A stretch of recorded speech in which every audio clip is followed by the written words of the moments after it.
Então, você está querendo saber quais são as melhores ações baratas, né, descontadas na Bolsa de Valores atualmente, nesse mês de maio?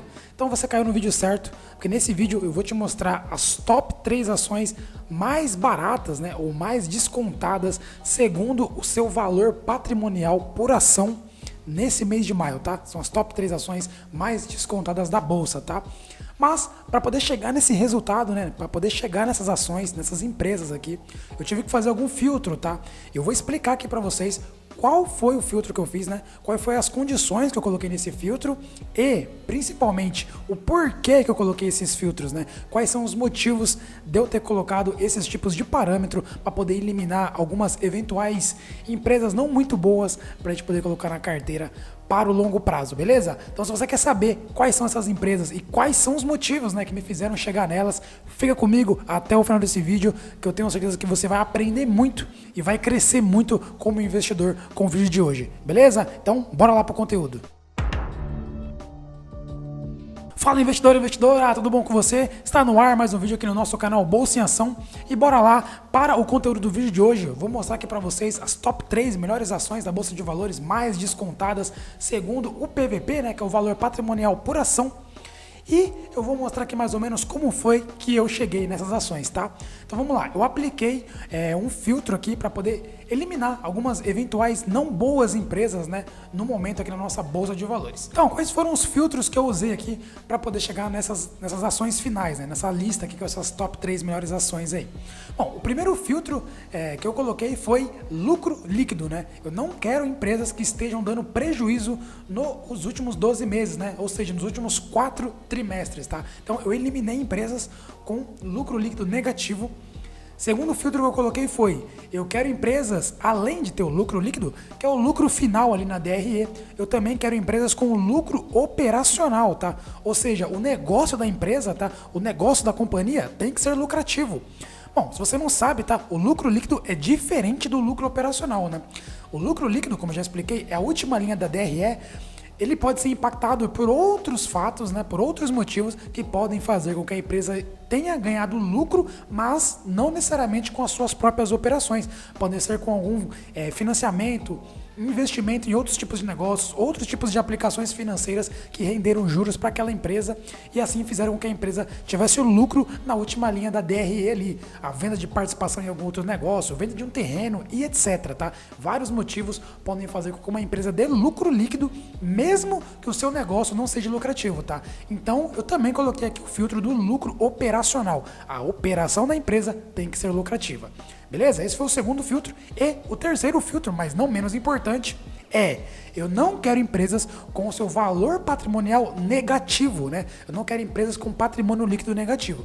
Bom, como assim, Fernando? Como é que você chegou nesse cálculo? Então, basicamente, o patrimônio líquido de uma companhia, ele é a soma de todos os ativos menos todos os passivos da empresa, tá? Quando eu digo todos os ativos e todos os passivos, eu estou me referindo a ativo circulante e ativo não circulante, tá? Que basicamente é o ativo de 1 a 12 meses, que é o ativo circulante, e o não circulante são ativos de longo prazo, tá? Ativos que a empresa tem a receber, tá? Além de 1 ano para frente. E o passivo, circulante e não circulante, é basicamente o mesmo racional. São dívidas, tá? São despesas que a empresa vai ter no curto prazo, tá? De 1 até 12 meses, esses são circulantes, e o não circulante são aí passivos, né? Despesas, dívidas, débitos que a empresa tem por mais de 1 ano. Bom, quando a gente pega toda a soma desses ativos e toda a soma desses passivos, né? E subtrai um pelo outro, o resultado final vai ser o patrimônio líquido atual da companhia. Então, eu não quero empresas que tenham um patrimônio líquido negativo. Em outras palavras, eu não quero empresa com que seu passivo seja maior que seu ativo, tá? Eu não quero isso, então eu também eliminei esses tipos de empresa aqui no nosso filtro, tá? Então vamos lá, eu cheguei aqui numa listinha final, mas nessa lista final eu tive várias empresas do mesmo setor, tá? Então, por exemplo, apareceu ali 4 bancos diferentes, apareceu umas 4 ou 5 elétricas diferentes, tá?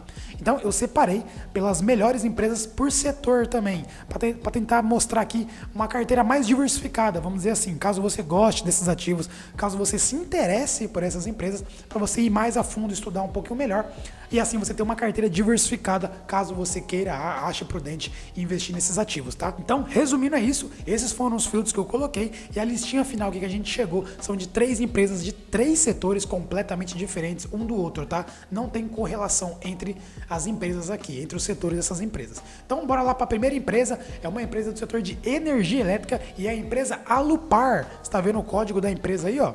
A Lup 3, a Lup 4 e a Lup 11 na Bolsa de Valores. A Lup 3 são as ações ordinárias que dão direito ao voto. A Lup 4 são aquelas ações preferenciais, tá? Que normalmente tendem a ter preferência no pagamento de dividendos, tá? Então normalmente as empresas com final 4 pagam ali 5, 10% a mais de dividendos. Mas lembrando, tá? Eu sempre gosto de ressaltar isso. Isso não é uma obrigatoriedade, tá? As empresas, tá? Elas não são obrigadas a pagar um dividendo maior para quem tem ações final 4 preferenciais, tá? Tem sempre que olhar ali no estatuto da empresa para ver se as ações preferenciais pagam ou não dividendo a mais, tá? Existem algumas empresas, se eu não estiver na Dataesa, a STT, são empresas que não pagam dividendos diferentes para os tipos de ação, né? Apesar que a STT realmente não vai pagar mais, porque agora ela unificou tudo no novo mercado, né? A SB3, né? Não é mais Tiet, né? Bom, e tem a Lup 11 também, que são as ações units, né? Que é um pacotinho da 3 mais um pouquinho da 4, por isso normalmente elas são um pouquinho mais caro, pagam um pouquinho mais de dividendo, mas também porque você tem mais ações ali em um único código, né?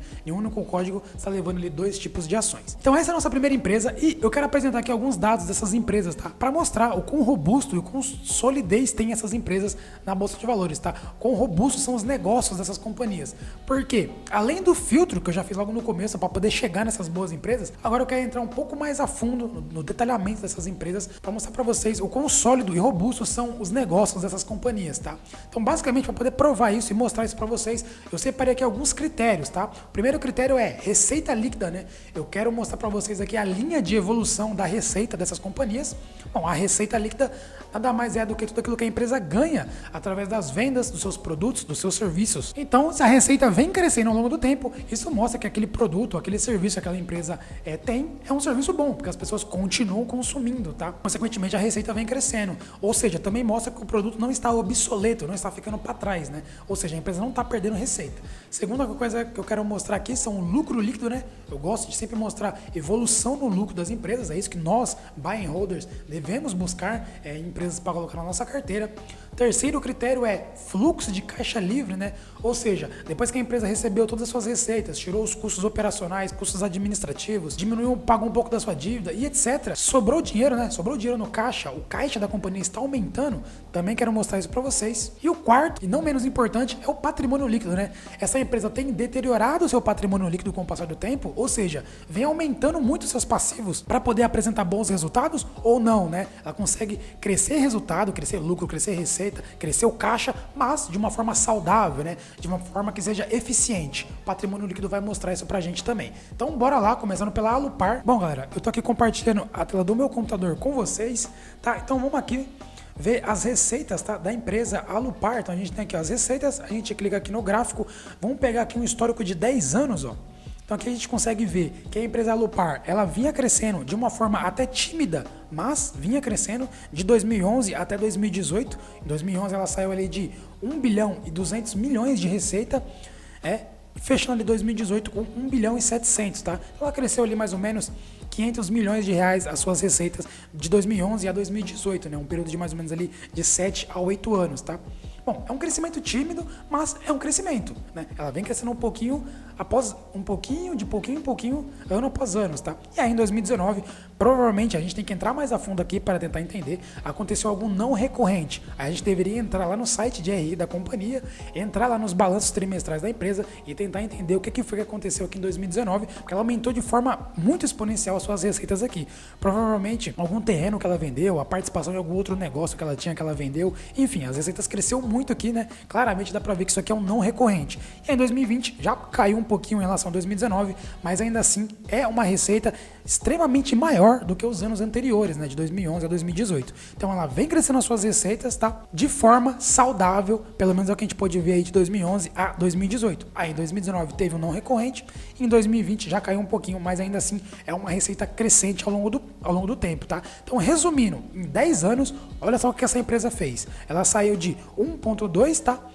milhões para 3,6 milhões, né? Então ela vem crescendo muito aqui, as suas receitas dobrou, né? Bem mais do que dobrou aqui, triplicou as suas receitas nos últimos 10 anos. Próximo critério que eu gosto de mostrar aqui para vocês é o lucro líquido, né? Vamos acompanhar aqui o lucro líquido da companhia. Nos últimos 10 anos, ó, a gente pode ver que ela estava em uma escadinha crescente de 2011 até 2014, tá? Ela saiu de um lucro de 191 milhões para 363 milhões, tá? Tava numa crescente boa, um crescimento que eu considero até saudável, né? E aí em 2015, um ano onde o Brasil começou a entrar em crise, né? Começou a entrar em recessão, foi um ano bem difícil para as elétricas aqui, onde a antiga ex-presidenta Dilma Rousseff acabou passando algumas leis na canetada ali, atrapalhando as empresas elétricas, tá? Diminuindo ali o faturamento das empresas. Então aqui ela teve uma queda muito forte em 2015, mas já voltou a crescer, ó. Em 2016 a gente pode ver que ela já aumentou, em 2017 também, em 2018. Ela voltou a crescer de forma consistente nos próximos anos, e aí em 2019 o lucro daquela disparada, muito por conta das receitas também que cresceu de forma desproporcional. Em 2020 deu uma leve queda, mas ainda assim é um dos maiores lucros líquidos, tirando obviamente 2019, dos últimos 10 anos, tá? Então é uma empresa que também tem crescimento dos lucros de forma consistente, tá? Se a gente for pegar num período aí de 10 anos, que eu já considero um período bom para a gente avaliar uma empresa, né? Ela saiu ali de 191 milhões de lucro para 659 milhões de lucros, também triplicou aí o seu lucro líquido, tá? Bom, vamos analisar aqui agora o fluxo de caixa livre da companhia. Vamos pegar aqui o histórico anual. Então a gente pode ver aqui, ó, que ela saiu de 2011 também, ó. Ela estava numa escadinha boa em 3 anos consecutivos, caiu um pouquinho em 2014, mas já voltou a subir em 15, 16, 17, 18 e 19 de forma consecutiva. E aí 2020, como todo mundo já sabe, foi um ano aí de crise, foi um ano atípico para todas as empresas da Bolsa, acabou caindo um pouquinho, mas ainda assim é um lucro líquido, é um fluxo de caixa livre bastante considerável, tá? Então ela fechou aí 2020 com 2 bilhões 362 milhões de fluxo de caixa livre, né? Enquanto em 2011 ela estava com apenas 179 milhões de fluxo de caixa, tá? Então, olha só, o caixa livre da companhia muito bom, uma escadinha muito boa aqui, né? E por fim, vamos analisar aqui o patrimônio líquido da companhia, né? A empresa saiu aqui de um patrimônio líquido. Olha que escadinha maravilhosa, a empresa só cresce, ó. Em 2011 saiu de 2 bi e 800 milhões de patrimônio líquido total para agora 8 bilhões de patrimônio líquido, né? Então a empresa praticamente aí quadruplicou de tamanho, né? Praticamente. 3 vezes e meia, 3 vezes e um pouquinho aqui. Então a empresa mais do que triplicou aí nos últimos 10 anos, tá? Então vamos para a nossa segunda empresa do vídeo de hoje. Vocês já entenderam o racional, então agora eu vou mostrar bem rapidinho aqui as nossas próximas duas empresas. Bom, e a segunda empresa do vídeo de hoje é a empresa Sanepar, tá? Código SAP3, SAP4 e SAP11, tá? Eu já expliquei aqui o que são cada um dos indicadores, então vamos direto aqui para os indicadores de informativos da companhia. Começando mais uma vez pelas receitas da Sanepar, a empresa aí nos últimos 10 anos, olha que coisa maravilhosa para quem é investidor buy and holder, tá? Para quem busca empresas sólidas, tá? Olha o que a receita da empresa fez. Ela saiu de 1 bilhão e 700 milhões lá em 2011 para 4 bilhões e 700 em 2019, tá? Então, uma escadinha perfeita que apenas foi rompida em 2020 e todo mundo aqui sabe o porquê, né? Porque a gente teve um ano bem atípico, como eu já expliquei no caso da Alupar, no caso da Sanepar também. E o pior, né? A Sanepar, ela é uma empresa estatal, né? Então, nem se ela quisesse, ela poderia driblar aí os efeitos da pandemia, porque o estado do Paraná acabou passando algumas leis, né, na canetada ali, forçando a empresa a não fazer o reajuste tarifário das contas de água lá do estado do Paraná. Então, a empresa diminuiu essas receitas muito por conta disso, tá? Porque não houve um ajuste tarifário nas contas de água da companhia. Esse é um dos motivos. Segundo motivo, o aumento da inadimplência, que obviamente é uma consequência do primeiro motivo, né? Por que ela não pôde aumentar o valor da conta de água? Porque o número de inadimplentes, pessoas que não estavam pagando as suas contas, aumentou muito por conta do desemprego, toda essa pandemia, toda essa crise aí que aconteceu. Eu acho algo mais do que justo, né? Realmente não deveria ter reajustado mesmo, né? Mas nós, como investidores, temos que ficar atento a isso e não começar a achar que a empresa tá mudando seus fundamentos. Não, a gente tem que entender que foi um ano atípico, foi um ano diferente para todo mundo, tá? Não só para as pessoas físicas, mas para as pessoas jurídicas também, né? As empresas também sofreram. Então esse seria o segundo motivo, o aumento da inadimplência. E o terceiro motivo foi a crise hídrica que está acontecendo lá no Paraná, tá? O Paraná é um estado que está passando por problemas de chuva nos últimos anos aí. Isso também afetou os reservatórios da companhia, tá? Então, por isso que a empresa diminuiu as suas receitas aqui nos últimos anos, mas mesmo assim, se a gente for olhar aqui esse gráfico, não tem o que discutir, né? Contra fatos, não há argumento. A empresa apresenta aqui receitas crescentes nos últimos 10 anos. Bom, vamos pegar agora aqui o lucro líquido, né? Mas e aí? Teve boas receitas, mas no final deu lucro? Que é isso que a gente quer saber. Bom, eu vou mostrar aqui para vocês, ó. Olha o lucro líquido aqui da empresa. Ela saiu de um lucro líquido de 2011 de 284 milhões, tá?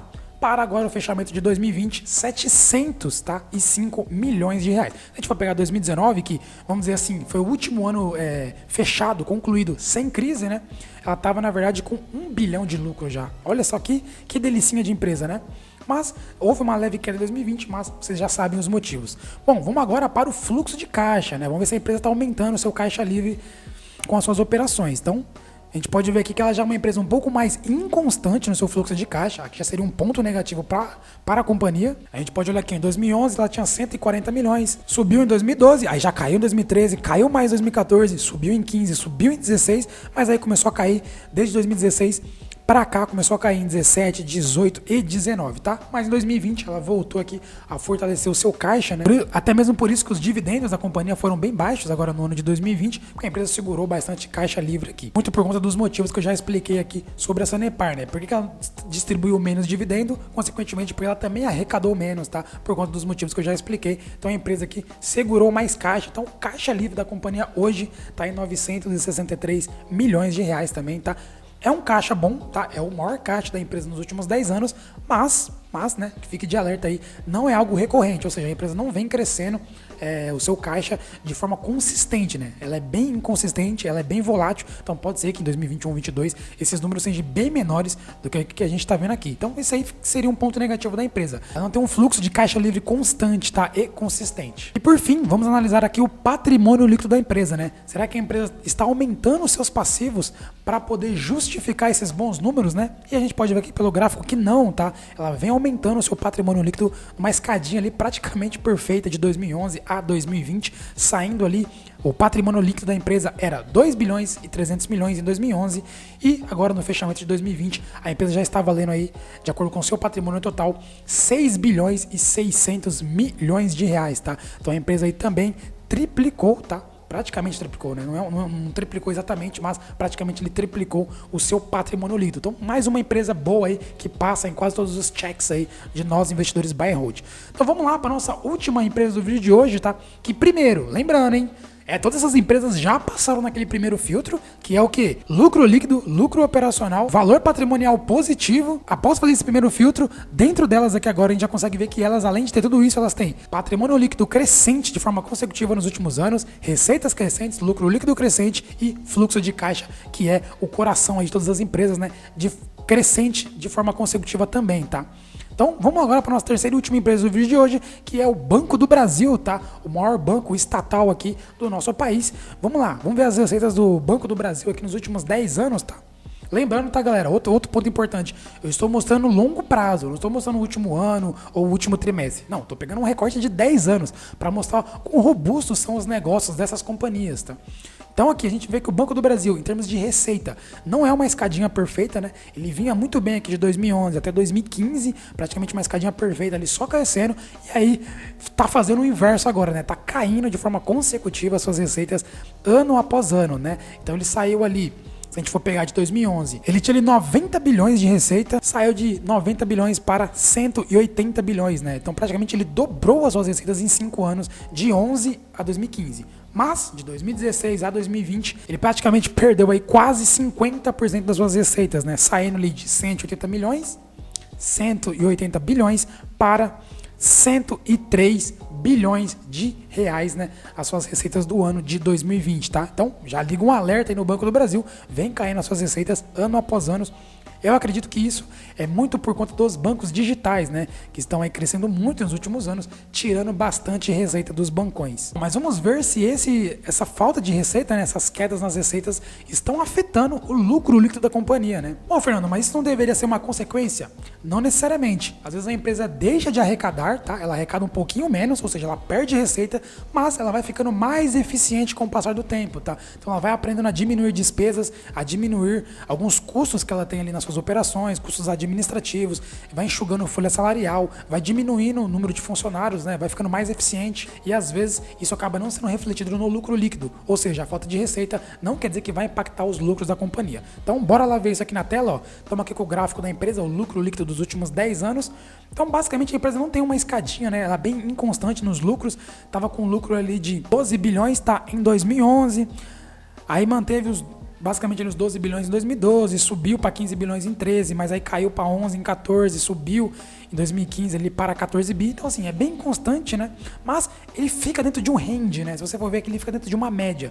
Fica numa média aqui, ó, ali dos 11, 12 bilhões, até na mínima aqui que foi 7 bilhões em 2016 ou 9 bilhões aqui em 2020, que é o último ano de fechamento, né? Então a empresa fica ali numa média de 7, 9 bilhões nos piores anos, uma média de 11, 12 nos anos normais e num ano bom, que foi 2019, por exemplo, deu quase 18 bilhões de lucro, né? Então, é uma empresa também que não tem consistência no seu lucro, não é uma escadinha perfeita ali, não vem crescendo o lucro ano após ano, praticamente tá meio que andando de lado ali o Banco do Brasil, né? Isso seria já um ponto de alerta. O que eu vejo sobre isso? Eu vejo dois motivos. Primeiro, o crescimento dos bancos digitais, está tirando receita aqui desses bancos mais tradicionais, esse seria o primeiro motivo.